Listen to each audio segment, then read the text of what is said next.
All right, back again with another recent gaming. This time, a strange collection of games. I have here two PS5 games, two PS4 games, and a PS2 game. And only 5 games this time. I think I mentioned it last time that I don't have as much time to play games at the moment as I would hope for, so I won't be able to include 6 games in these videos for at least a while. So five games only. I mean, that's, some would say, a good thing because the video is going to be shorter, so it's not going to be a marathon, not as long as the other ones are usually, but yeah, it is what it is. I think I have an interesting collection of games here again. Nothing too mainstream, but yeah, let's get into it. Starting off with Conscript Deluxe Edition. This has some, like, why is it Deluxe Edition? It has some, like, items available in game that aren't available in just, the base game. And I didn't use them, so I don't really care about them. But yeah, this is a survival horror game. Has a very nice pixel graphics look to it. Very dark and grim game, as you would expect from a game that takes place during the First World War in the trenches. So, how is it a survival horror game? Well, you are in the trenches and you are being overrun by the enemy.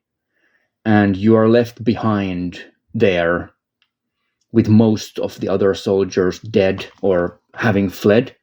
And you have to kind of survive in the trenches and the nearby area. And you're looking for your brother who is severely injured. You're kind of trying to save him. And it's pretty interesting. Now, this is made by a very small studio. I can't remember if it's one guy who mostly did this, or if there were multiple, because it is a little bit of a time gap between the time that I played this and now that I'm talking about it. But as far as I remember, there's one main guy, the main developer, and maybe some other people who helped him, but it's a very small studio. So for such a small development team, very nice achievement. Now, is the game great? No and yes. But I lean more on the no side of things. It's very interesting. It is a survival horror game in the sense that you have very limited inventory space. You are picking up items. Like, one of the problems that I have with the game is that I'm a hoarder, as you can probably tell from my shelves. I like stuff. I like collecting things. So when I'm playing a survival horror game where I have incredibly limited inventory space, I get frustrated quite easily. Because I don't leave stuff behind. I will then backtrack to an item box, dump a bunch of stuff that I don't need, and then go pick up the new stuff, and then do that over and over and over again. And my playthrough gets like bloated and becomes longer and longer because I just can't leave the stuff behind. I have to have them. And it's a very slow-paced game in a sense that there is a lot of combat, but it's kind of slow. You have like World War I era weapons. You have like pistols and rifles, most of which are single-shot weapons, and you have to kind of wait for the recoil to set, so you can't just spam the guns and stuff like that. So the combat is quite slow. It works pretty well. Sometimes it's difficult to know why you are missing, because if you aim, for example, at the head level of an enemy, you will often miss. It's because the depth, you're in this kind of top-down view almost. Well, not in the really top-down, but from a bird's eye view, from an angle from top. And if you're on the wrong plane, you will just miss your shot even though it looks like you should be hitting the enemy in the head, for example. So it can be a bit frustrating. There's also melee combat, which is really good, but the weapons break very easily. But yeah, usually like sneaking around and doing melee attacks and like trying to sneak kill enemies is usually the best way to go about it. Now, one of the biggest problems I have with this game is the survival horror design of it, because there is a huge flaw with the inventory management in this game. Even after you unlock more inventory slots, because you start with like, how many was it? Like six or eight, and by the end of the game you have over 10. All of the keys that you need to open doors and what, because this is a survival horror game, you're constantly like trying to find keys to unlock doors and whatever to progress in a game. All of the keys take up inventory slots. They don't stack. Your flashlight takes up an inventory slot. The game is very dark, so you need it. The batteries that you load your flashlight with take up an inventory slot, and they don't stack. So if you want to have multiple batteries for backup, they take up inventory slots separately. Your weapons, of course, take up inventory slots, all the bullets, and then you have like stuff that you need to solve puzzles like gas mask. You have very useful items, like one of the items lets you run faster, which you of course obviously need because the game is very slow. The faster you can run, the less you're going to lose your mind going through the game, because there is a lot of backtracking in it, and so on and so on and so on. All of the puzzle items take up inventory slots. So basically, you are constantly out of inventory slots, and you cannot carry useful items with you. There are a lot of mechanics in the game. You can burn bodies like in some of the older Resident Evil games. This prevents rats from appearing on the map. So if you leave bodies of enemies you've killed lying there, eventually rats will come there and they become like new enemies. They hunt you down and try to bite you and poison you. But to burn bodies, you need to carry fuel, which takes up an inventory slot, and a lighter, which takes up another inventory slot. So I wasn't burning any bodies throughout the game because I just didn't have the inventory slots for it. And so on. There are many mechanics like this in the game where you need specific items to do something. Like you can use grenades to blow up rat nests. And I didn't do any of this in the game, really, because I just didn't have the inventory slots, so I just stashed all the items into item boxes because I couldn't carry them. And that's one of the big design flaws of this game, is having all of these different kinds of mechanics and then preventing the players from doing anything with them. Because if you have 8 inventory slots and you want to carry a pistol and a shotgun and bullets for both of those weapons, that's already half of the slots taken. And then if you want to have a healing item and then you need the gas mask, that's 6 slots. And then if you have a key for some door, that's the 7th slot, and you only have 1 slot left. It doesn't make sense how they designed this inventory system. It's completely broken. Now, of course, what they're trying to do here is to prevent you from carrying around all this stuff. But then how the hell am I supposed to play the game like for the first time going through it when I don't know where I need to put the keys and which weapon is good and which isn't bad and which melee weapon I should be carrying and how many health items I need for this section of the game so that I don't fucking die and have to replay like an hour of the game. And yeah, it's a problem. It's a problem. Also, if you want to save the game, you need to use ink ribbons. Those also take up an inventory slot. Like in old Resident Evil games, you use ink ribbons. So it's a frustrating game. I really like the atmosphere and the tone of it. It's incredibly dark, and it has like this historical like propaganda poster kind of versions of real propaganda posters and stuff. Like the famous propaganda poster of the German soldier being represented as a monkey and stuff like this is used in the game. And I really like the style, and the pixel art is gorgeous. The game is too dark; it could be a bit lighter, but with the flashlight, like the lighting is very nice, even though it's often hard to see where you're even going. And yeah, I would like to like this game more, but I just can't. It's also incredibly long for a survival horror game. It took me, oh, how long did it take me? Did it take me even 15 hours to get through the game for the first time?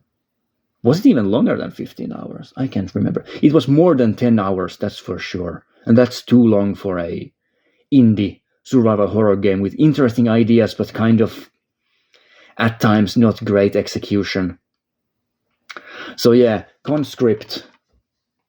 It's an interesting game. It's definitely worth checking out if you're into survival horror games, because it's a good one at that. But it's also a frustrating one. I kind of hope that they had spent just a little bit more time polishing it, because especially the ending part of the game is really bloated. The opening trench section, and then the southern trench, and then the forest area that comes after that. I'm not going to spoil what happens after those sections, but I was kind of thinking that the game would end pretty soon, but that's not really even the halfway point. There are two massive areas later on in the game after that you explore. But yeah, it's interesting, and there's also multiple paths throughout the story. There's like a coward's path that you can take, try to avoid conflict, and then like a more of a heroic route where you fight against the enemy, these massive hordes of German soldiers that attack you. The enemy variety is very nice. There are a lot of different types of enemies. You have the basic infantry soldiers, you have the big guys, you have these fast armored guys, you have the riflemen, you have the melee guys, you have the knights with the swords near the end of the game, which is kind of ridiculous. And then you of course have the rats, and you have different kinds of boss fights and everything. You have the flamethrower enemies. There's a lot to the game. I just kind of wish that it was more fleshed out overall. Maybe strip down some of the elements of the game that don't quite work, and yeah, more focus. But it's a solid survival horror game. I'd give it like a 7. It's like a basic 7 out of 10 for me. I did enjoy my time with it. Will I go back to it and collect trophies? Absolutely not. It has a horrendous survival horror game trophy list where you have to run through the game in like speed run times, and do runs where you don't heal, and do a run where you only use melee weapons. And yeah, I can't be arsed with that stuff. Right. Next up, I needed a game that's very short, because I like one weekend I thought, yeah, I can do like a game that maybe takes only a couple of hours to beat. Now I ended up not being able to beat it in that weekend, so I had to finish it the next weekend, but I just blindly picked up a copy of Unto the End from my storage. Now, I got this game from a blind box. I bought a bunch of the Red Art Games blind boxes, like 3 of them, I think. I think I included those in some video. I can't remember if I did or not. I'm pretty sure I did. So this is one of the games that I got from those blind boxes, and I knew nothing about it. Absolutely nothing about it. It looks kind of interesting, like the cover art is nice. And this is the art style also of the game, which looks pretty cool. It almost has this like Banner Saga look to it, where you have this like red-headed Viking characters and stuff. Very cool. But yeah, it's a very short 2D action game. It is very difficult, like intentionally made to be very difficult. So you basically have these slow sword fights against these kind of fantasy creatures, where the combat system has like high attacks and low attacks, and you have a parry system, and you can roll and stuff like that. but you have a very limited stamina meter, and you die in a couple of hits. So it's very punishing and slow, methodical combat. And it's also a puzzle platformer in a sense. It reminds me of a bit of the old school 2D adventure games like Another World and Flashback, in a sense that you are going through this 2D world that's full of insta-kill hazards, and you kind of have to know where they are to be able to not die constantly.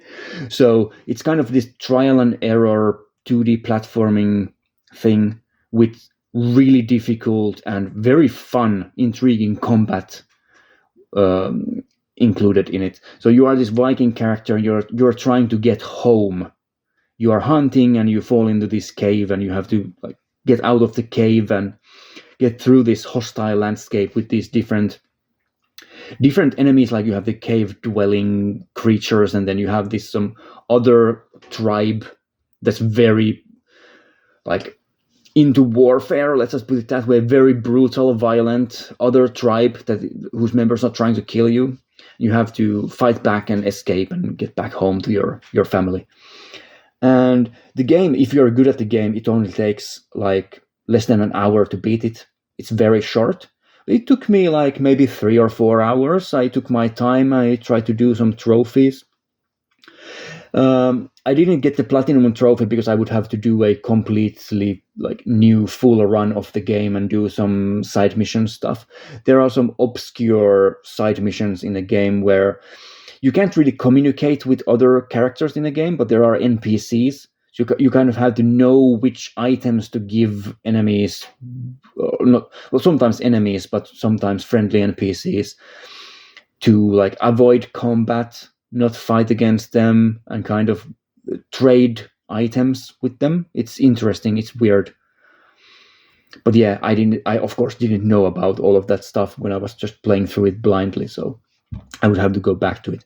Overall, I would say that Unto the End is a huge positive surprise for me. I was expecting nothing from this game, and it ended up being pretty enjoyable for this small indie game that it is. Has a nice art style, really. I already said that, but I want to like reiterate that as well, and sound design as well, especially in the cave sections. I would give Unto the End maybe a low 7. It's an enjoyable game, and definitely something that I'm happy that I got from a blind box. Although it's not an expensive game by any means, I would have never picked it up without getting it in a blind box. I would never just go out and seek buying Unto the End because I had no idea what the game even is. So I'm glad to have that in a collection and glad to have played it as well.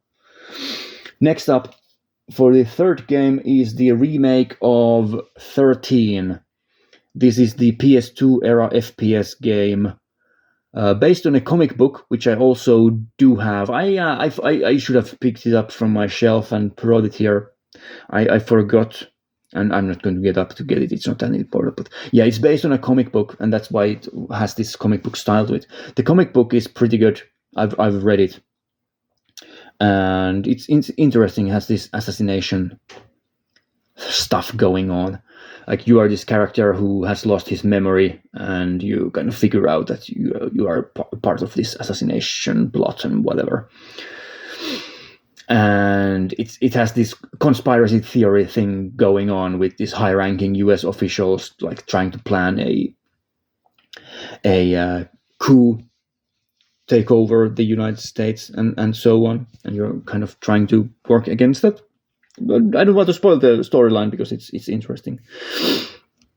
And yeah.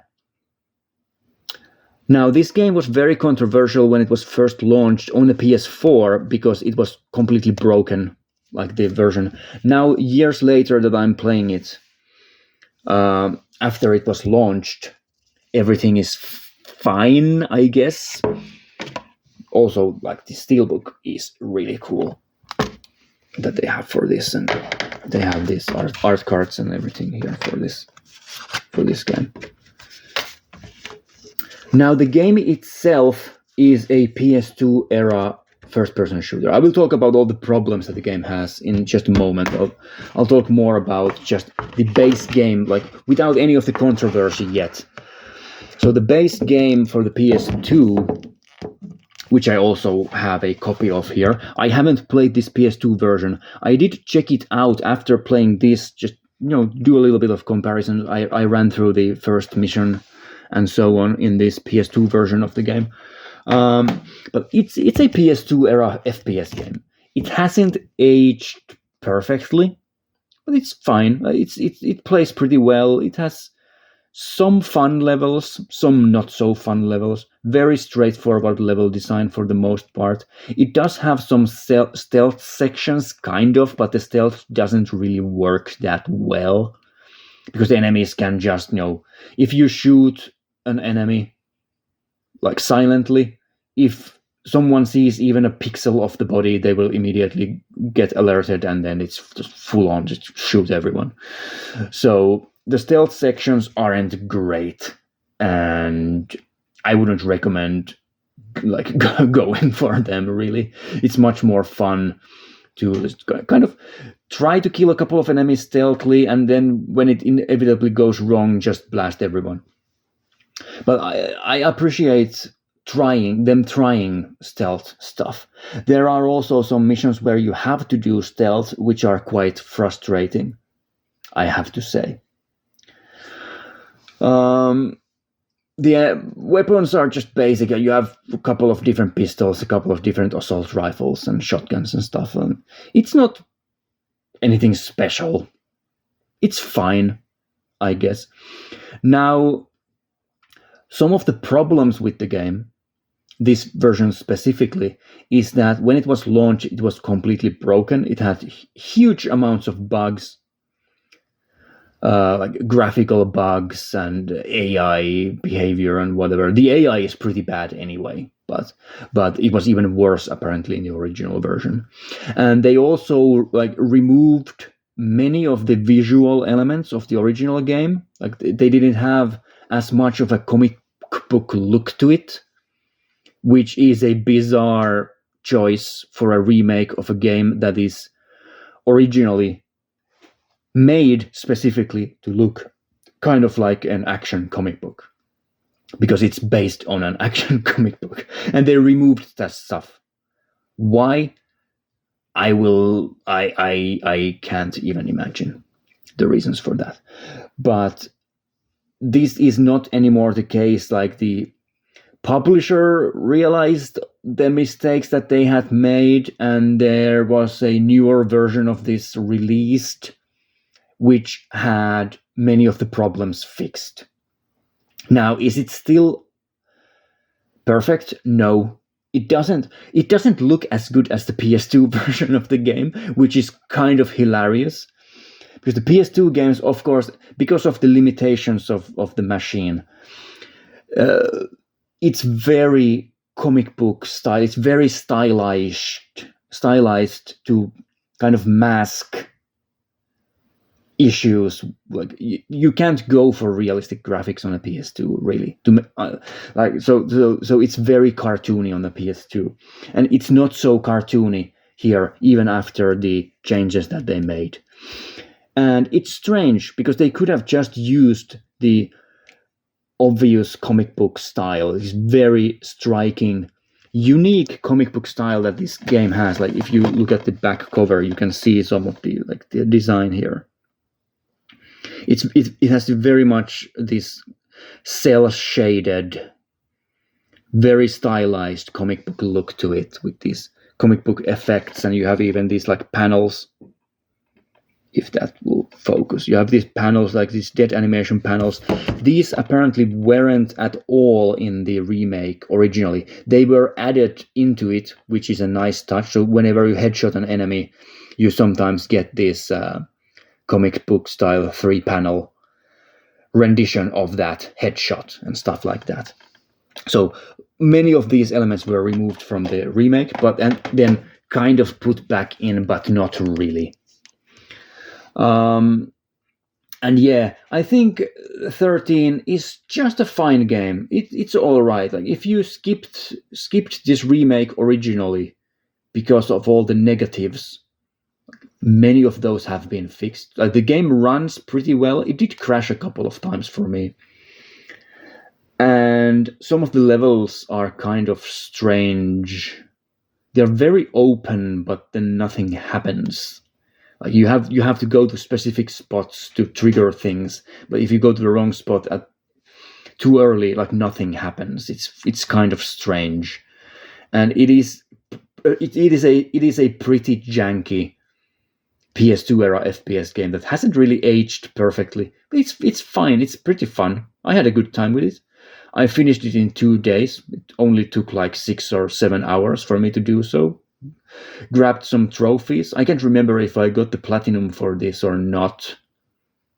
Probably not, because I would have had to replay it multiple times, but maybe I actually even did do that.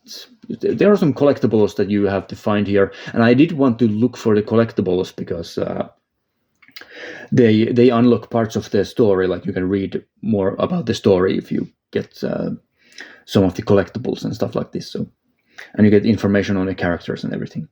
So the collectibles are pretty cool and useful. So yeah. What else about 13? I don't know. It's all right. It's fine. I'd give it like a basic 6 out of 10. Not the worst first-person shooter I've played, but not really great either.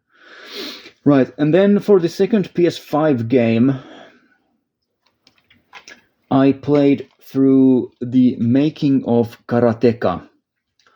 Now, this is by Digital Eclipse, so the same people who I've already talked about in one of the earlier episodes where I discussed Tetris Forever for the PS5. This is, again, another of these documentary-style games. So this is part documentary and part video game to play. Mostly documentary. So this goes very deep into the creation and history of the game Karateka, which is an old school PC game. Also later released for consoles, many different systems. But originally this is a PC game from like the early 80s, I think. Does it say it here? This says, well, Amiga Corporation is 1977 through 1984, but that's not Karateka. I can't remember the exact year of it. It's of course mentioned in the game. There are so many different versions of the game you can play. Starting from like prototypes that weren't like official releases. But yeah, just like Tetris Forever, you have videos. You have the guy who developed the game, Jordan Mechner. You have his father who composed the music. Who I didn't know this, but like this guy is a like concert pianist, like really highly regarded concert pianist guy. And he did the music for Karateka and kind of had influence on some of the other design choices as well. So that's interesting. And you have also interviews of other people. Like you have the guy who ported, or the person, I can't remember who that was specifically, but the person who ported the game for different systems later, and what kind of problems he had doing that. And lots of behind the scenes materials.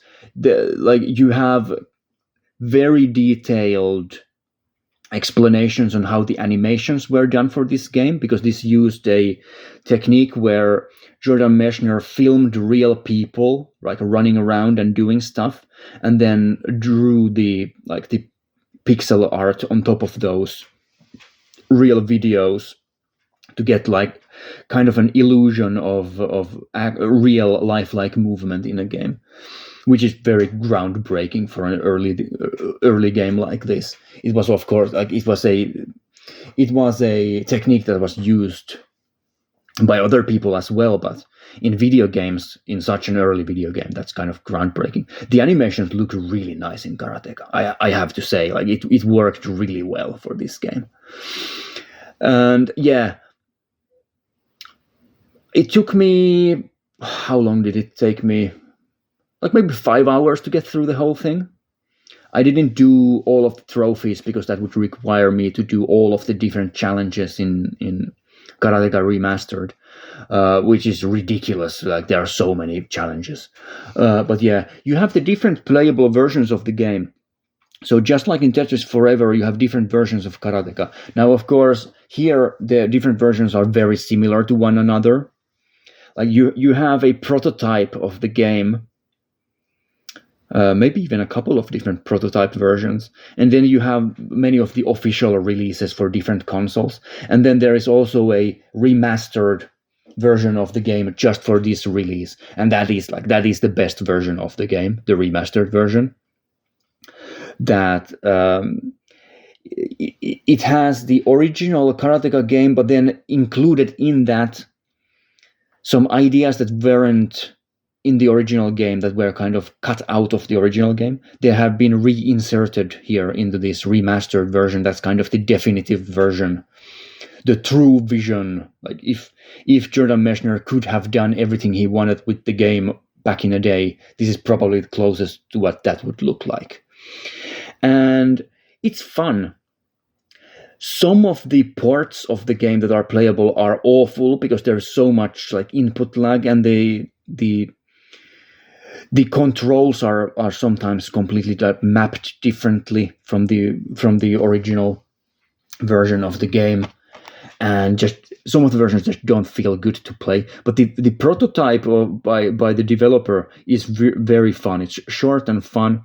You also have rewind features and everything like that, so if you're bad at the game, you can kind of rewind and go back and do stuff again and try to get through the game without having too much trouble, which helps with some of the trophies, for example.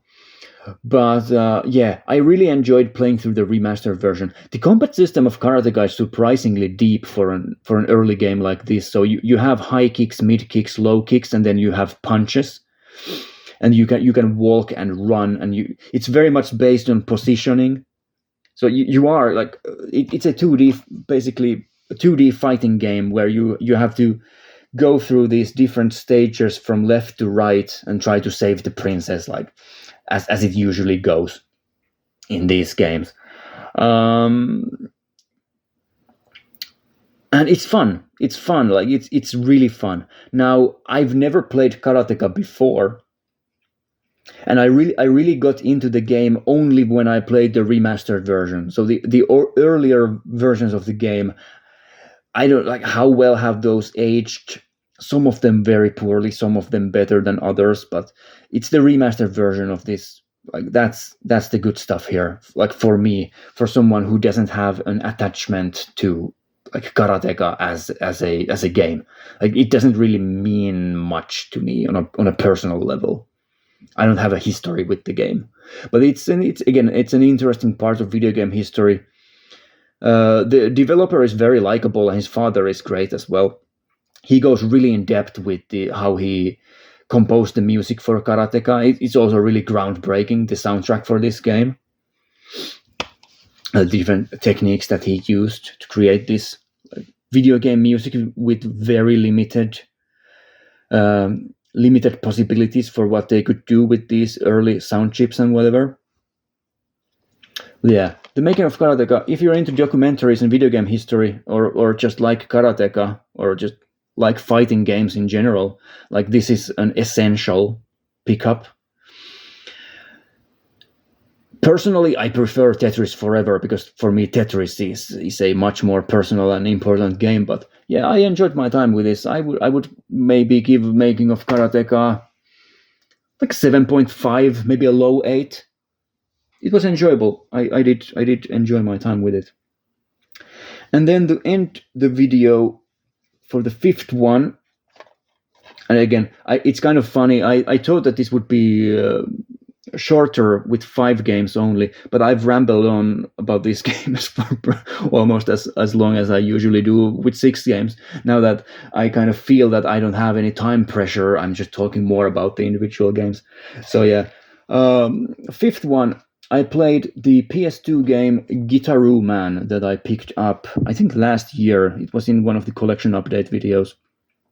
Now, a game that I've wanted to play for years and years and years, but it was very expensive to get, quite rare to even find a used copy of it in this part of the world, and just elusive to me. But I was finally able to pick up a copy of it. Nice, clean, used copy of Gitaroo Man. Does have a little bit of damage up there. I don't know if it even shows. Yeah, right there. There's a little bit of damage. But yeah, this is easily the best game in this video, like included in this video. Gitaroo Man. What a fantastic game. Now, because this is a PS2 game, I did play this. Well, I started playing through this on my main television with my PS2 hooked up to it with an HDMI converter and everything that I usually use when I play PS2 games. It looks so much nicer and the sound is so much better. So especially for a rhythm game. So this is a rhythm game, kind of like Parappa the Rapper or Jammer Lammy on a PS1. In terms of that, it's like a comedy rhythm game. And it sounded so good on my big TV with the HDMI and everything. But then the problem is that it has a horrendous input lag problem with it, playing on modern HDMI stuff. And I got through the game maybe halfway through it, kind of being frustrated I couldn't do better at the game. I wasn't as good as I was hoping for, and I thought it was my fault. Because the controls are a bit complex, like you have attack phases and defense phases that kind of work differently. So you sometimes you're pressing like triangle, circle, square, X buttons to attack, but then you also have to wiggle your analog stick on screen. Does it even show it here? Yeah, it kind of does show it there. So you have to you have this like pattern on the screen that you have to follow with your analog stick. It kind of wiggles around the screen, and then you have to press certain buttons with different timings as you're doing that. That's the attack phase. And then in the defense phase, you have these square, triangle, X, circle patterns coming at you from left, right, bottom, down, left, right, bottom, up, from the screen, from different parts of the screen that are coming at you, and you have to press them with a specific rhythm to defend yourself, right? So you're like kind of moving between these two phases, this attack and defense phase, where you are either defending yourself or damaging the opponents, or regaining health for yourself. And I thought that I was really just bad at the game because I wasn't sure if I got the system properly. But then I got to the Sandbone Trio, which is the notorious difficulty jump in this game. What a fantastic boss fight. That music is so good in Sandbone Trio, also in many of the other songs. But yeah, I couldn't beat the boss. I just couldn't beat the boss. And after I had tried to do so for maybe an hour or 2 hours, I decided I have a separate television and I have the original cables for the PS2. So I decided to hook my PS2 up to the much, much worse TV, like the retro TV that I have with the original cables. And I beat Sandbone Trio on first try. Just crushed the boss fight, completely crushed it. And that's when I realized that I had played the whole game up to that point with awful input lag. That was because of the modern cables. And I played through the rest of the game with my shitty TV with much worse audio, unfortunately. Much worse graphical fidelity. So that's disappointing. But the game itself is absolutely fucking fantastic. It's so much fun. It has this main guy, he's the Gitaroo Man, and then this dog, this talking dog, they are kind of the main character and the sidekick, and they are trying to save Earth from an alien invasion. That's not a spoiler. That's what the game starts from. Basically, it's the first proper song in the game, and the storyline is really really crazy. It's kind of like I said, Parap the Rapper, yeah, but it also reminds me of the PS1 game Incredible Crisis, where it has this very Japanese sense of humor to it, this absurdist, surrealist sense of humor to it. At one point, you go into a forest, and then this like disco guy wearing a bumblebee suit attacks you, and you have to beat him in a like a funky jazz song. It's ridiculous. It's really fun, and the songs that you go through are incredible. You can find all that stuff on YouTube. Like, if you can't pick up a copy of this game for yourself or don't want to like play an old PS2 game, I think this is also available on the PC, if I'm not mistaken. I could be wrong about that, but I hope I remember correctly that it's also available on the PC. It's a really fun game. It's a wild ride. Only takes a couple of hours to beat, unless you get stuck, like I did on Sandbone Trio or some other boss fight. Like, Sandbone Trio is by far the hardest boss fight in the game. Like, the final boss fight is very unforgiving in comparison. Yeah. There's also Gregorio. Gregorio, the falsetto singing guy in the cathedral. That song is insane. And yeah, I just had to put that out there. Gitaroo Man, I'm very glad that I picked this up. It was an expensive game. I think I paid 75 euros for this. So it wasn't cheap. And for a game that's only a couple of hours long, maybe that's too much for some people. But I'm extremely happy to have this in the collection. Extremely happy that I played through it. So there you go. I'd give Gitaroo Man a solid 9 out of 10. It would get a 10 out of 10 if it was a bit more, if there was a bit more to it. There is a hard mode that you can unlock after you beat the game regularly, but that's too much. And the controls at times, they are a bit wonky. Like, you have to really closely follow the analog stick, like wiggling patterns, which is kind of annoying. So that's a negative for it in my book.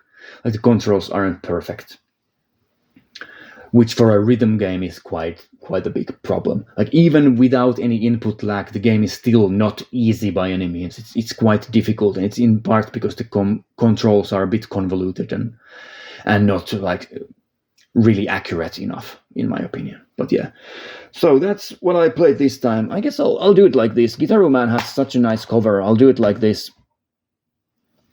So I played through Conscript, which I thought was just a pretty good survival horror game, like a 7 out of 10.